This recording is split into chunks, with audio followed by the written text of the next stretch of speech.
Welcome back. I very much hope you've enjoyed the amazing energy and diversity of the student discussions. And now we come to our closing session, in which we're going to have a chance to talk to 4 of the students who've been discussing things with the Nobel laureates. I am absolutely delighted to introduce Sofia, Ignacio, Patricia, and Ariana. So, Sofia, you're from Honduras, Ignacio from Chile, Patricia from Bolivia, and Ariana from Brazil. Welcome to you all. This is like the after party. You've all had the main event, and now we just get to relax and talk about how it was. So I would like to ask you all, just to start out, how you found the experience of being involved in this discussion with each other and the laureates. Let's start with you, Sofia. So I found it really amazing. Like, the child in me was like jumping, still is like jumping out of happiness. Because when I started in science, my dream was like to win a Nobel Prize. And then as I grew up, that dream was like going downhill. But it's now like, it has inspired me again to work hard and try to be better. Thank you very much, Sofia. Ignacio. Yeah, for me, it was also a wonderful experience. Latin America science has a lot of challenge to overcome.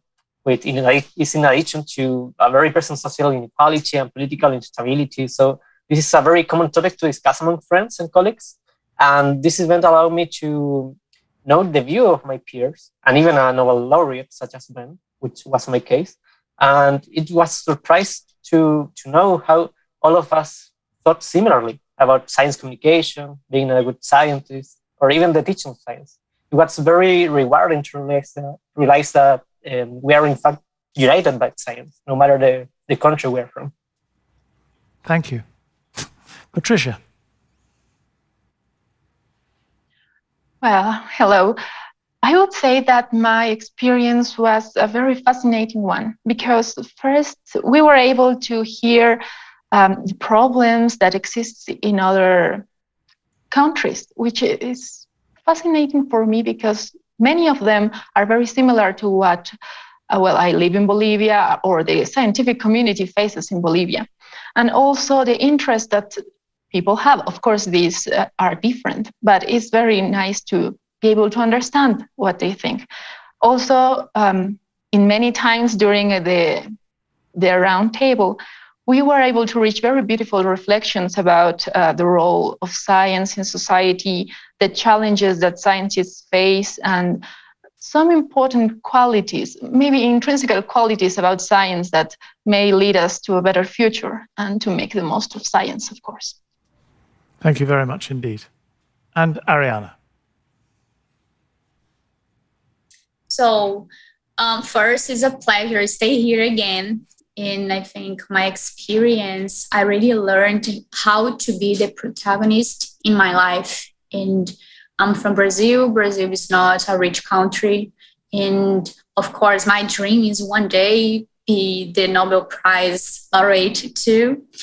And I have been learning so much here. I think I'm increasing like a good professional and like a good woman too, for be now representing that women can do this too.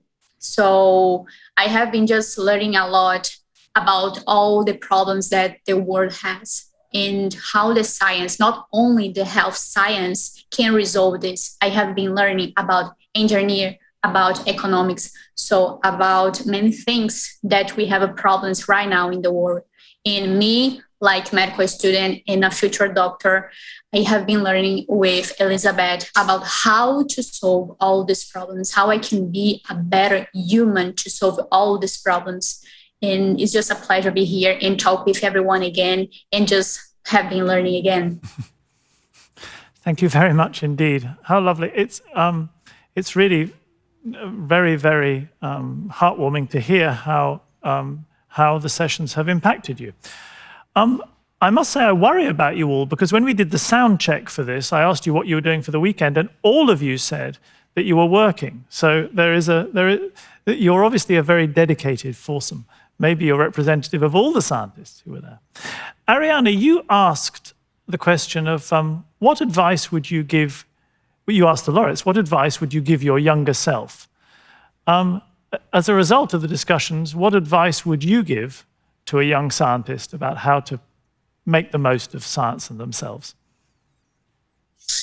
Wow. So I am really young for everything that I already did in my life. I am 22 years old. So I already did so many scientific research. And now the first thing that I do for all the students younger than me is when you begin some university, some medical school, or doesn't matter what course in some university, don't do only the university. So don't only study. Do the difference, because it's not only about scores inside the university, inside all the subjects. You need to be a different outside. Be a professional. It's not about work. It's about be a better human. So do different things. Do extracurricular things. Not involve only about your university and about your job. Do different things. Like me, I am a medical student, but I love learning about politics. I love about economy, because everything about this involves the medicine. So why people today is hungry in Africa? Why today we have so many war about religion? So everything about this involves medicine. It's because that I really like follow about the union. I don't know the name in English, sorry. It's ONU in Portuguese. So Union Nation. Because there you learn so much about everything, all the problems in the world. So now all advice that I could give is be a different person. You can do. Doesn't matter if you are from Brazil, if you are from Chile, or if you are from US. You can be the different in all the world. You can impact the world. Is this that I say? And don't give it up about your dreams. You can do everything. We can do. Thank you very much indeed. Sophia, you were nodding there. You talked in your session about the conversation with government and how scientists might best be involved in promoting that conversation and creating a useful dialogue.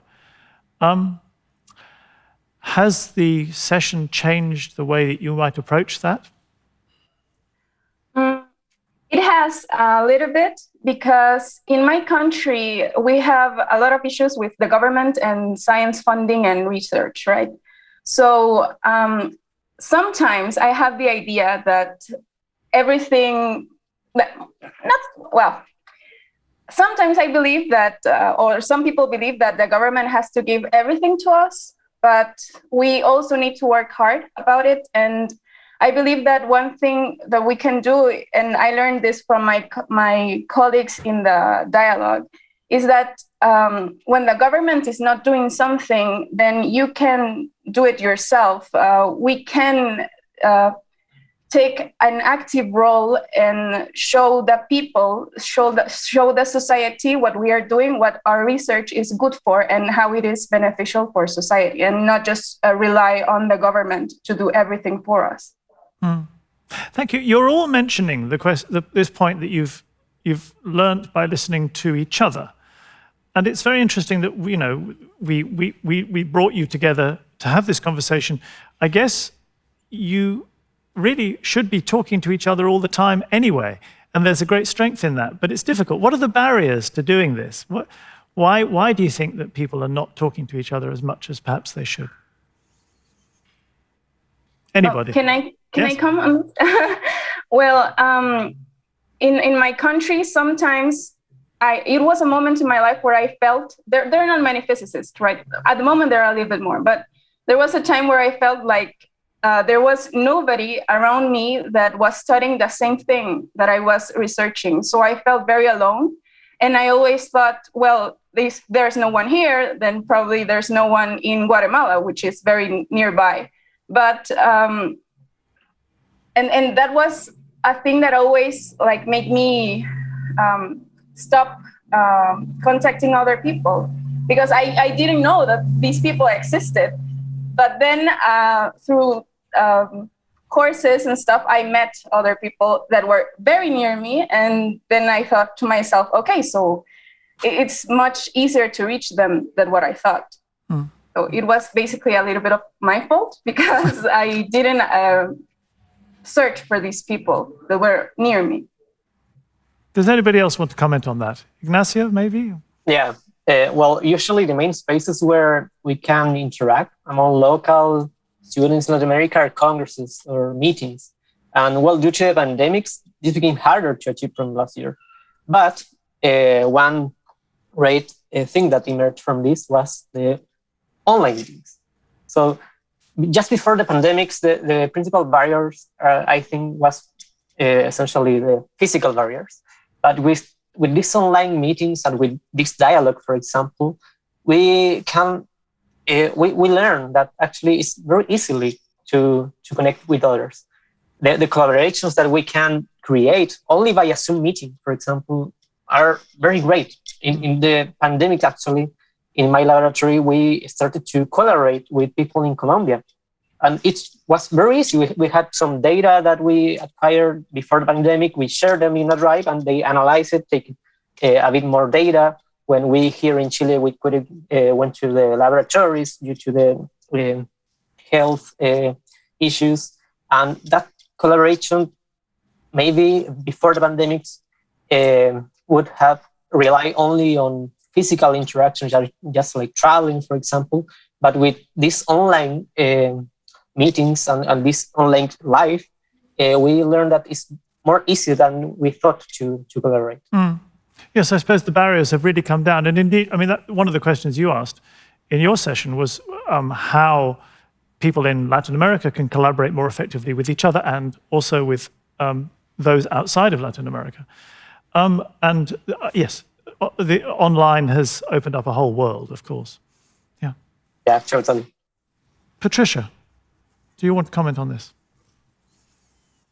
Oh, in this specific topic, I think that is a mixture of what Sofia and Ignacio said in the case of Bolivia, at least. First, because there aren't that many physicists or students of physics here, or science in general. And also that we do not have the habit of contacting each other, or don't have the space, the usual spaces, or more connections, canals, avenues to get in touch with each other. I think this is that problem of the first contact, if you will, is the one that has been troubling us. But given that we have recognized the issue, maybe we can work together to fix that. Provide some kind of platform where we can meet each other and just see if we can help each other. I guess it really is a habit that you have to get into. Exactly. Well said. Yes, yes. Well, hopefully you and the others who are involved will, in part, be a vanguard for making this happen. Yeah. I wanted to play a video to you all. There is one Nobel laureate who, from Latin America, from Mexico, Mario Molina, who you all will all know of, who unfortunately died in 2020. And this being a Latin American dialogue, we'd like to pay tribute to him, but he'd also like to emphasize something he said about the ability to get things done when you open up the conversation to society, which is something that you, Patricia, in particular, brought up in your session. How should scientists best be members of society? So let's roll that video of Mario Molina.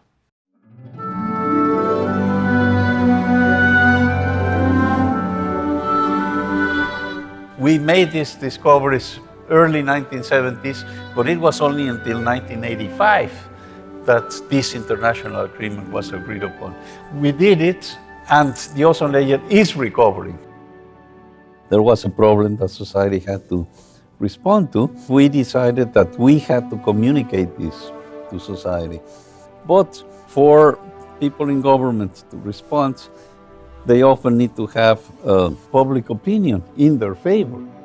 It was really not customary for scientists to go out to try to convince the public that something had to be done. But we realized If it is not us, then who? And if it's not now, when? Society has many challenges today, but among the most important ones is certainly climate change. So we have to keep working very hard. Let's be optimistic, but rational. If we work together, we all end up having a better world.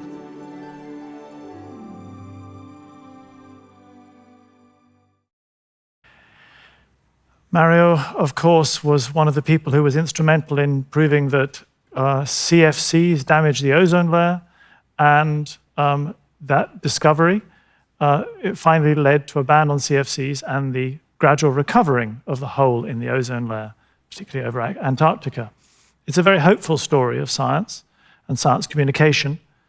It's a very long story, and as he points out with those words, it took a lot of convincing to make it happen. I wondered if any of you wanted to reflect on the message in that video and what it means for you as young scientists starting out and thinking about your journey and your conversation. Well, if I may. One of the most interesting points raised in the roundtable, which I was part of, was this about when scientists, the scientific community, and the government have discrepancies, and it can get very ugly very fast. And what should we do? And do we have any responsibility inherent to our position as scientists? And because we have our problems, different kind of problems, which are not political in nature usually. But so should we be forced to intervene in this? But and the conclusions which we reached through the dialogue and also the opinions of Dr. Perlmutter led to a very interesting part in the conversation. So we talked about being humble and trying to approach people in accessible ways. And the question, again, regarding to the government was, should we try to work with them, or when they are against it, should we turn to the public and just forfeit any contact with the government? And the response of Dr. Perlmutter, which I find very inspiring, is we must try to do both. Sometimes one would work, sometimes the other one will work, but the most important thing is that we try and that we can't give up, because we have a lot to contribute in this sense. And if we have the opportunity to do it, we should try to make a difference in our countries. Thank you. Can I give a point? Please. Yeah. Now, just agreeing with Patricia say about, I asked a question for Elizabeth and about what she do when she thinks that everything will just go down about all the projects. So, because we said in our roundtable about burnout and about how is the mental health about a scientist, because it's too much pressure to have all the projects ready or too much issues about this. So, and she said, never give it up. Everyone will have some up moments and down moments. And now just to repeat what Patricia said, how it's important you just follow your dreams and trust that one day you will arrive there. And Elizabeth just said this for us, and it was really important for me. And now we have a world where we have so much anxiety about everything. So it's really important we avoid burnout. We avoid give it up just because we have a little problem or a big problem. Doesn't matter. You just need to keep going. Thank you. Ignacio, you're nodding. Yeah, it's due to a story that Ben told us in the roundtable. He said that in his doctorate thesis, I think, he was working about 8 months and all the experiments. And one supervisor, mentor, I don't really remember very well, but someone told him that maybe you are just burnout. You just have to rest something. And he was told to go to a vacation 1 week with his friends. And after that vacation, I think he went to Germany. Every single experiment started to work. So yeah, the point that Ariana did about the mental health in this overwhelmed society is a very good one, and that we have to take care of it. Thank you, Ignacio. Sophia, last comment to you.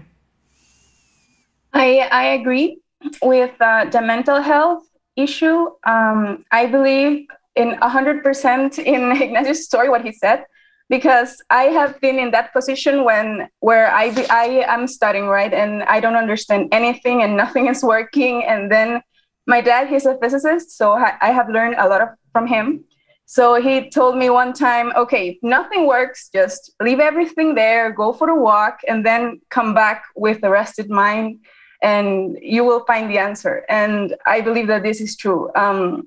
Sometimes when we're science students, we believe that we must work all the time, never rest, and that's what makes a good scientist. But in reality, we need to rest, and we need to do other things to have a clear mind to be able to be successful. Thank you very much indeed.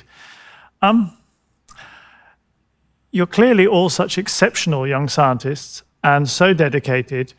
I can quite see why you don't take vacations, but if referring back to the earlier comment about how you work your weekend, perhaps all four of you should just take a little time off just to refresh after this experience. But I think that everybody watching will feel that science is in very good hands, and that truly, this concept of united by science is absolutely true, listening to you all. I must say I've never been sadder to come to the end of a Nobel Prize dialogue, because it's just been such an enormous pleasure speaking to you and your colleagues across Latin America and the Caribbean. We can't thank you enough for taking part. And I hope very, very much we'll see you again in future conversations. But for now, it just remains for me to thank everybody who worked so hard to put all this together to make these exceptional conversations happen, and to say thank you very, very much for listening. Goodbye.